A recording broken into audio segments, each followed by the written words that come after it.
Alright,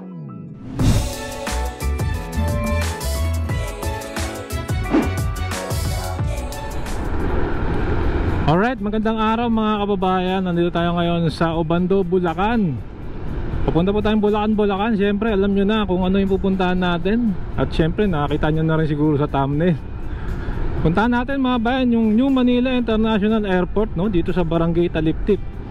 Check natin yung latest development, no? Araw po ng Sabado ngayon, June 15. At 11:30 po ng magtatanghali. Ayan, siyempre mga bayan, kung bago pa lang po kayo sa ating channel, inaanyahan ko po kayong mag-like, mag-comment at subscribe, hit yung notification bell para updated kayo pag may bago tayong video. Mga bayan, siyempre meron na rin po tayong Klook promo code, no? Kung kayo po yung magbubook ng mga hotel activities via Klook, pwede nyo pong gamitin ng ating Klook promo code NEBANDRO. Type nyo lang po yan bago mag-check out. At mga kababayan, meron po kayong 5% discount, no? At 3% discount sa inyong activities. At ayan mga kababayan, meron po kayong 5% discount. Kaya gamitin nyo lang po NEBANDRO. Anyway mga kababayan, ito nga, no? Isa sa mga kabang-abang na proyekto. Talaga namang nasa top 3 natin to, no? Ito'y ka-level sa akin, no? Particularly ng Bataan Cavite Interlink Bridge tsaka ng Metro Manila Subway, itong New Manila International Airport, which is kailangan na natin to mga kababayan, kasi congested na yung NAIA, no? Dalawa lang ang runway, ito marami to, kaya madalas traffic dyan at delayed yung mga eroplano, kasi nga po dalawa lang yung runway. So bigayan portion. So ito, check natin yung ganap ngayon dito. Ito yung tulay na ginagawa. Ito, tanaw na rito yun eh.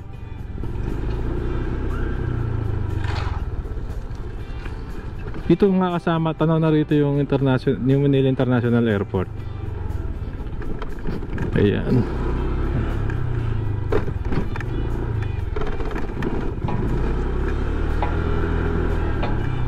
Lalim. Parang tagal na ginagawa ng tulay na to, hindi pa tapos.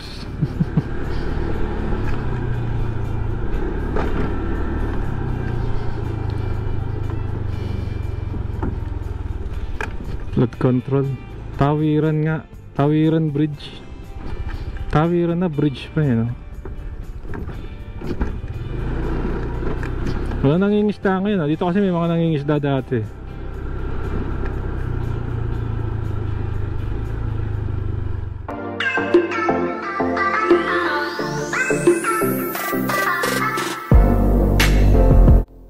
Ayan, so inangat na po natin si Bumblebee, no? Ito po yung update natin. Kinuhanan po natin to June 15, no? Mga kasama, ayan na po ang talaga namang isa sa mga projects of the century ng ating bansa, no? Ito nga pong New Manila International Airport dito po sa Bulacan, Bulacan. At ayun na nga po, naangat na natin. Actually mga kababayan, ang hirap i-drone na itong lugar na to ngayon, no? Kasi nga bukod po sa mahina yung signal, ang bilis po mag-overheat ng drone natin, si Bumblebee. Kaya ito po muna yung ating update at tinry ko na rin pong lumapit, pero talaga naman pong hirap po si Bumblebee. Anyway, yan na po mga kababayan, tingnan nyo. Ano ba yan? Runway ba yung nakikita natin? So comment down below na lang, bakit may tubig dun sa gitna? Ayan, no? Bakit ganyan kaya? Ayan pa yung sinadya or hindi pa tapos yan? At tingnan nyo yung lawak mga kasama, no? Talaga namang hindi na magkasya dito sa camera po ng ating drone itong napakalaki at napakalawak na tambak ng lupa rito, no? Sa Bulacan, Bulacan, para nga dito po sa bagong airport. Muli, magkakaroon po ito ng dugtong dyan sa Salix. At ito nga po mga kasama, no? Kung merong airport rail link yung Clark, sana magkaroon din po ito, no? Para may option na po yung mga kababayan natin, lalo na yung mga hindi naman po arkilang sasakyan, tsaka yung walang sasakyan. Kung kayo po ipupunta ng airport, ay pwede pong mag-train, kasi ganun po yung sa ibang bansa, Singapore, Thailand, Hong Kong, may airport rail link, Malaysia. Sana may ganun din po ito, no, mga kababayan, at maisip po ng mga kumpanya. Ayan, so yun na, nakalapit na tayo, no? Ano kaya, ba't may parang maliit na lawa na nga yung tingin ko mga kasama eh, oh? So ito na po, no, ang airport. At asahan po natin baka abutin pa po ng 5 taon to or baka mahigit pa. Sana po mapabilis. At ano kaya yung paraan nila, no, para hindi po lumubog tong tambak ng lupa. Kasi nga po, 'di ba, yung karatig mga bayan po rito ay lumulubog dahil nga po sa global warming, kasi nga kada taon may ilang millimeter po yung inaangat ng sea level. Kaya comment down below na lang sa mga nakakaalam. Muli, ito po yung ating update ngayon sa airport, bagong airport sa Bulacan, New Manila International Airport.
Alright mga kababayan, at hindi tayo masyadong makalapit. Naglalag na yung si Bumblebee, no? Siguro sa sobrang init. At yun nga, no? Parang nawawala na tayo ng signal. Di ko sure kung siguro naglagay na sila ng jammer doon. Hindi natin sure mabayan, pero yun nga, no? Hanggang doon lang yung ating napaliparan kay Bumblebee. Pero yun nga, turo ko na lang sa inyo yung barangay Taliptip, no? Kung saan sila po under po ng jurisdiction nila itong ginagawang airport na ito. Ito nga po palang lugar na ito, no? Itong dinadaanan natin pag sobrang lakas po ng ulan hindi po makadaan. Ito po bumabaha to, itong parte na ito. Itong parang causeway na ito, ayan, no? Maapaw po yan, kaya nilagyan na lang din nila ng mga sako ng buhangin bilang parang temporary flood wall, no? Anong ko lang dyan mga kababayan, dyan sa bagong airport, di ba itong lugar na to sabi nga nila lumulubog, no? Paano kaya yung sitwasyon dyan? Ito ginagawa pala yung kalsada, tinaasan. Okay, good job, tinaasan na nila para hindi parang na-preventive na, pinrevent na nila yung yung nga yung mga bahayan sa gilid, dali, parang hindi sila nakasabay, tinaas na. Ngayon ko lang nakita ito, good job din sa mga sa LGU rito, kasi nga di makadaan yung ating mga motorista, no? Yan, tingnan nyo, yan, nilagyan nyo na ng buhangin, bilang pananggal lang sa taas ng tubig pag high tide tsaka pag may bagyo. So yung nga inisip ko, siguro siyempre mga engineer naman yung mga nagdesisyon dyan sa bagong airport. Ano kaya yung kanilang parang solusyon nila dun sa pagtaas ng tubig para hindi kainin yung airport. Comment down below na lang sa mga nakakaalam. At hindi naman po tayo inhinyero. So yan, dire-diretsuin lang po natin. Kaya na dun sa pinagpaliparan natin, parte pa po yun ng Obando, Bulacan. Pero sobrang init ngayon. Parang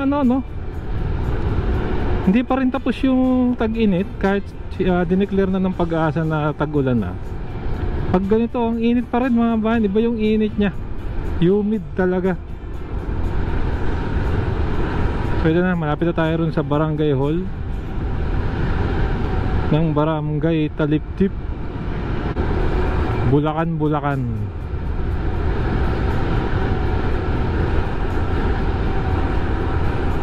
Ano, sa init oh, wala nang masyadong tao sa sa kalsada dahil sa init. Ito yung barangay hall nila, Taliptip. So dito yung tulay.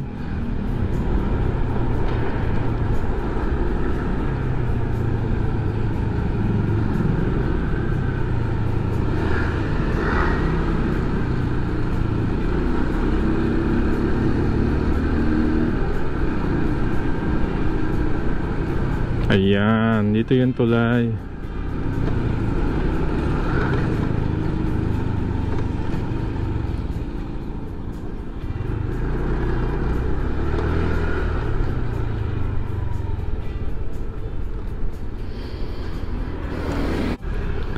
Ayun, so dito tanaw na oh, yung mismong tambak ng New Manila International Airport. Na kitang-kita na nga rin sa ano yan, no?